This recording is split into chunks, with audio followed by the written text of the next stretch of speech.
Kasi ano po dapat ang gawin ng pulis po? Ang pagkakaintindi ko po dun sa Oakland is hindi dapat yung pagkaintindi mo. Ano ang sinasabi ng higher headquarters dapat ang masunod?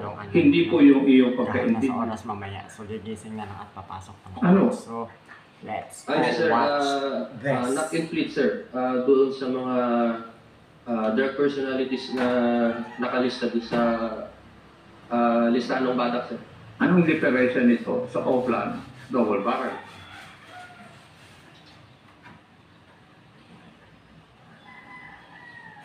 Kasi ang pagkaalam ko yung Project Tokang is the lower barrel. Yun ang tawag ng mga pulis doon. Kaya may diferensya yun. Pero kung nag-implement kayo na isang bagay na hindi nyo alam, may makakalintik-lintik na tayo. Diba? Hindi mo alam kung anong diferensya nun eh. Matanong nga kita. Ano po ba ang protocol na gagawin sa Oakland or Project Tokang, which is differentiated from Oakland double barrel? Kasi yung Tokang is the lower barrel. Kung baga yung shotgun, dalawa eh. Lower upper, hindi magkatabi. Di po ba? So, Mr. Chairman, if you are implementing something that you do not know, talaga nga makakaproblema. Marami pong salamat, Mr. Chair.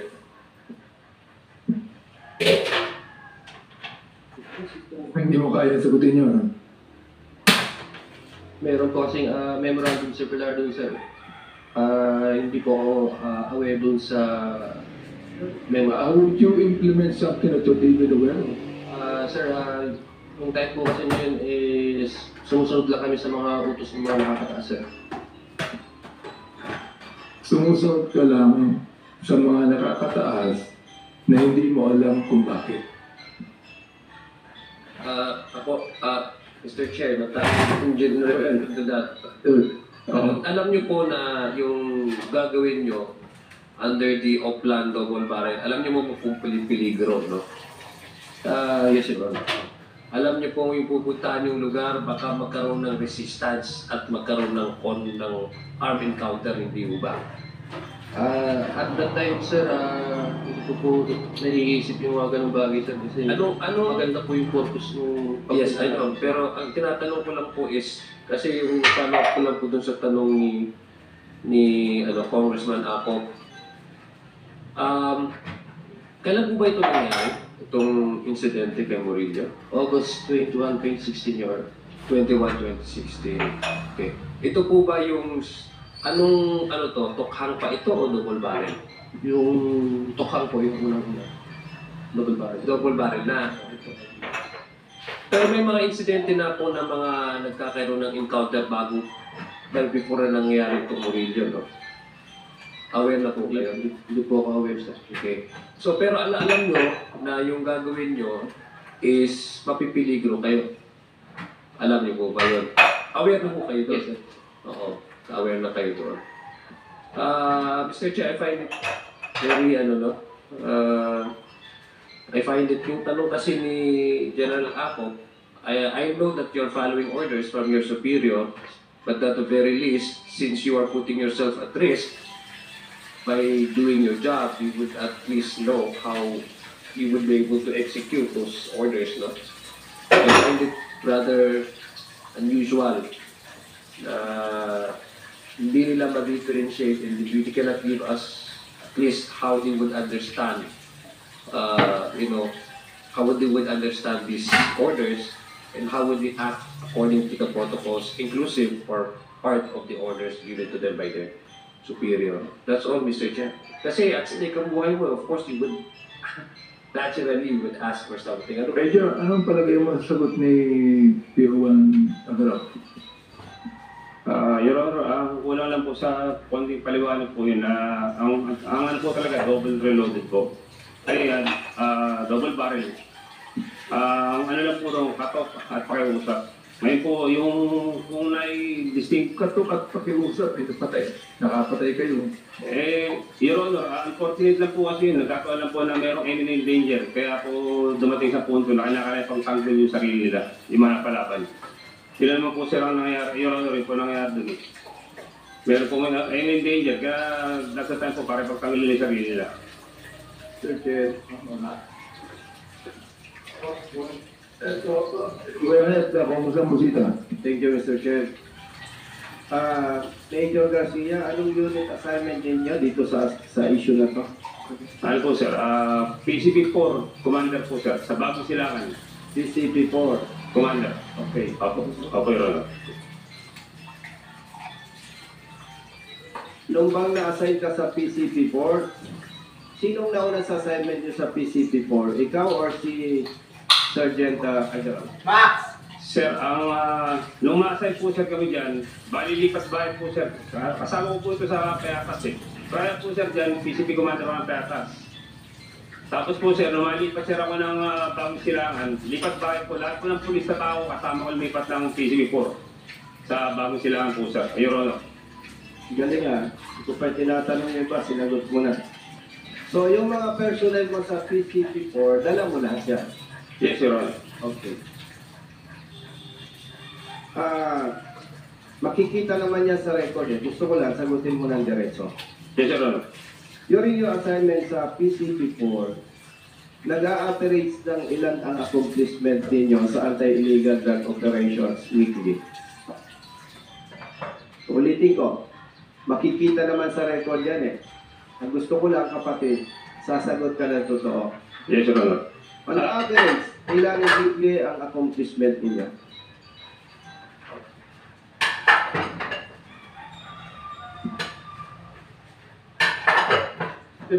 Ulitin ko ah. Pwede kang magsinungaling ngayon. Pero, minawarningan kita kapatid, Major Garcia, kung hindi kami kumbinsido sa sagot mo, we can verify the record. So, tayo naman di magkaaway eh. Gusto ko lang malaman yung sagot mo. On the average, ilang weekly ang accomplishment ninyo sa PCP-4? Siguro po, Your Honor, sa mga nasa 15 na drug output, pero po yung pinakagawa po sa Tokhang na 50 household na pinapa-daily po na pinapa-comply sa amin. So, average 15 weekly. Yes, Your Honor. Ibig sabihin, at least 2 accomplishments per day. Tama? Yes, Your Honor. Doon sa 15 accomplishments ninyo, average weekly, ilan yung, sabihin na natin may army counter, more or less, ilan? Sir, first time po yung army counter niya na nangyari sa amin sa Bagong Silangan po. Hindi nangyari kay Murillo. First time po yun, Your Honor. Okay. Out of 15 accomplishments weekly, on the average, ilan yung arrested persons, ilan yung casualty, yung namatay? Your Honor, first time nga po yung kay Murillo, lahat po yun, nai-file po namin complaint sa korte. Hindi. Okay, baguhin natin ang tanong. Ilang months or years ka na-assign sa PCP-4? 7 buwan po yata, Your Honor, 7 buwan. Okay. 7 months times, let's say, 4 weeks. 28 weeks. Okay. Sinasabi ko niya, Mr. Chair, meron silang average accomplishment weekly na 15. Yes, Your Honor. So, meaning, ang target ninyo monthly is 60. Tama? Your Honor, bali po kasi nung ako PCP Commander, kung ano po yung reklamo ng kapitan, akong exo po, di po ang ginagawa po namin. Kung ano po yung output nila po. Mga ganap sa Sinagot ating mo na nga buhay, yung no? Sa 15. ating mga pangyari sa mga paligid dyan. Your Honor, yun po ang estimate ko. Pero hindi lang po permis eh, kasi hindi lang po, hindi lang po Sinagot mo sustain. na nga eh. Pagkikita naman sa record Yes, yan eh. yes, Sir Honor. Makakita ko naman po ang pinakamaraming output na Bakit? PCP Commander. Bakit meron kayong more or less 15 accomplishments weekly? Your Honor, Yun po kasi ang mga tinuturo po ng barangay captain at ang XO. Hindi, ang tanong ko nga sa'yo, Mr. Chair, For today's video, flex lang ang bakit aming kailangan bahay ko may oras. target Malinis tayo na na yan. at least 15? Siyempre, Follow-up aking question. mga alaga. Every week ba meron kayong conference? Weekly po, meron kaming current trend, Your Honor. Saan yung ginagawa Inayos ang ko Yan po, sir. Diyan po, Your Honor, sa Stadium 60. Yan po sa Apang Congress. mga Dito. pangga. Okay. Kasi talaga namang matagal na din yan. So, during the conference, Inugasan ko yung mga plato kasi hindi na ginamit yan kasi account, ilan yung malinis na accomplishment mo displayhan for namin the dyan. previous week? Tama? Opo, Your Honor. Pare-pareho kayo, di ba? Hindi naman po pare-pareho. Depende nga po sa sipag po ng PCP Commander, Your Honor. So, ilan kayong PCP commanders sa station ninyo? 5, sir. 5 kayo. Kung titingnan mo, tayo naman kung magkakasama sa assignment, kaya mo sabihin kung mas magaling ka sa akin o hindi. Tama ba? Opo, Your Honor. Okay. So kung 5 kayo, iraranking mo yung sarili mo out of 5. Sa tingin mo, number ano ka dyan? Is it number 1 or ikaw yung pinakamahina? Honest to goodness po, sir. Ako pinakamatigas na commander dito, sir. Ikaw ang pinakamatigas. Yes, sir. Yes, sir. Tama. Makikita natin, ikaw nga ang matigas.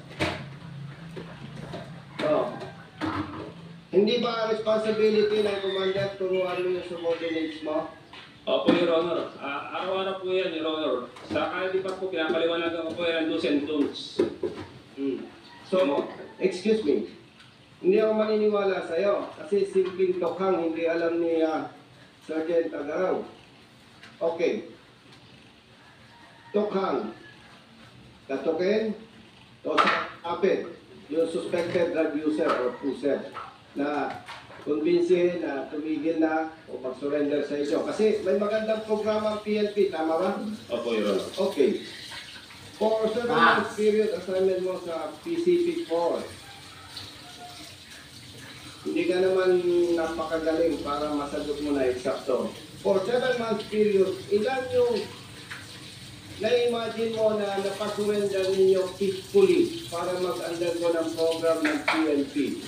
Palagay mo na, bilang PCP commander. Your Honor, hindi po masagot pero marami pong surrender dahil kinakato nga po, pinapag-usapan. O more or less. More or less.